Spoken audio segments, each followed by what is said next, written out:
It's 2 a.m. You're staring at the ceiling.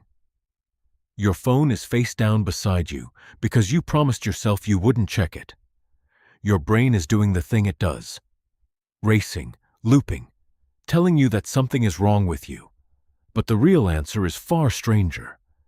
For most of human history, waking up in the middle of the night wasn't a malfunction. It was the plan. Think about the last time you couldn't sleep. You probably felt broken. You probably reached for your phone, or blamed the coffee you had at 3 p.m., or told yourself you'd fix it tomorrow with a new routine. Modern life treats unbroken 8-hour sleep as the gold standard. Anything less feels like failure. But your ancestors weren't failing. They were sleeping exactly the way their bodies expected them to. In the 1990s, a historian named Roger Ekirch went digging through centuries of old diaries, court records, and medical texts from pre-industrial Europe. He wasn't looking for anything about sleep specifically. He was researching night itself. But he kept running into the same strange phrase, over and over, in documents going back hundreds of years. People wrote about their first sleep, and then their second sleep. Not one long sleep, two. The pattern looked something like this. You'd go to bed shortly after dark. You'd sleep for 3 or 4 hours. Then you'd wake up. Not in a panic, not checking a clock. You'd simply be awake in the dark for maybe an hour or two. What did people do during that hour? They prayed. They talked quietly with a partner. They tended a fire. Some had sex. Some interpreted the dreams they'd just had, because dreams felt closer and more vivid right after that first sleep. Then, when the wakeful period passed, they drifted into a second sleep that carried them until morning. This wasn't rare. Ekirch found references to it in letters, in plays, in legal testimony about crimes committed during the watch between sleeps. It was so ordinary that nobody bothered to explain it. It was just what night was. So what happened to it? Artificial light happened. Cheap, abundant, always-on light. As gas lamps and then electric bulbs spread through cities in the 1800s and 1900s, the natural boundary between day and night started to blur. People stayed up later. They compressed their sleep into a single block to make room for a longer, brighter evening. Within a generation or two, the two-part night simply vanished from memory. By the time your grandparents were born, biphasic sleep wasn't a lost habit. It was a fact nobody alive had ever known. Here's where it gets stranger.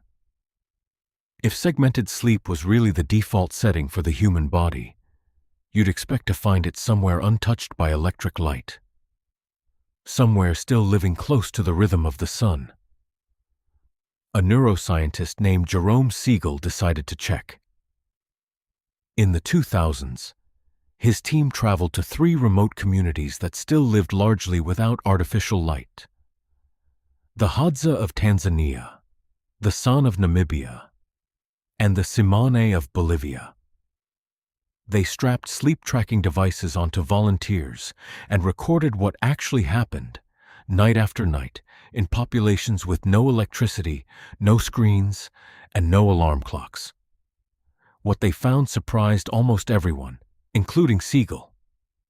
These communities didn't split their night into 2 sleeps. They slept in a single, mostly continuous block, averaging around 6 to 7 hours. They didn't nap much during the day either, and their bodies didn't start winding down at sunset. They stayed active for hours after dark, often gathered around a fire, before finally settling in to sleep several hours later. Closer to what a modern night owl might call bedtime. So which is it? Was your ancestors' brain built for one long sleep, or 2 broken ones? The honest answer is both, depending on which ancestor and which century you're asking about. Segmented sleep wasn't some ancient hardwired instinct stretching back to the savannah. It looks more like a response to a specific set of conditions. Long winter nights, cold climates, weak, expensive light sources that made it impractical to do anything productive after dark, but didn't force you fully unconscious either.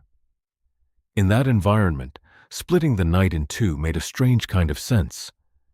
You'd get enough rest, but you'd also get a quiet, private window in the dark to think, to connect, to simply exist without demands. The equatorial hunter-gatherer group Siegel studied never had that particular problem. Their nights weren't 14 hours long. Their fires gave them a natural, gentle wind-down rather than a hard cut-off. Their bodies didn't need to break sleep into two parts because the night itself wasn't structured that way. What both groups share is something more interesting than the number of sleep segments. Neither one panicked about lying awake in the dark. That's the part modern life actually broke.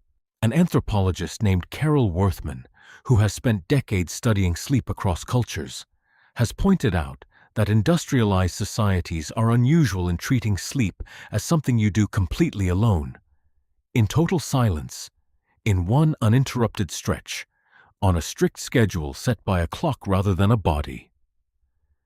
In most of human history, and in most places still today, sleep was social. People slept in groups, near a fire, with the sounds of family or camp around them. Waking briefly in the night wasn't alarming, because you weren't isolated when it happened.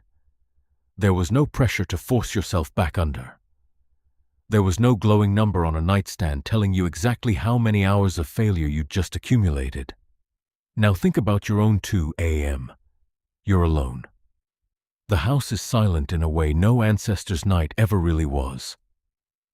There's a machine 6 inches from your face that can tell you, to the minute, how badly you're doing at rest. And somewhere in the last 100 years, you absorbed the idea that this exact moment, lying awake in the dark, means something is wrong with you. It might not. Your body might simply be doing what bodies have done for most of human history, in one form or another. Reaching a natural pause in the night. A window where consciousness surfaces on its own, without an alarm, without a threat, without anything to fix.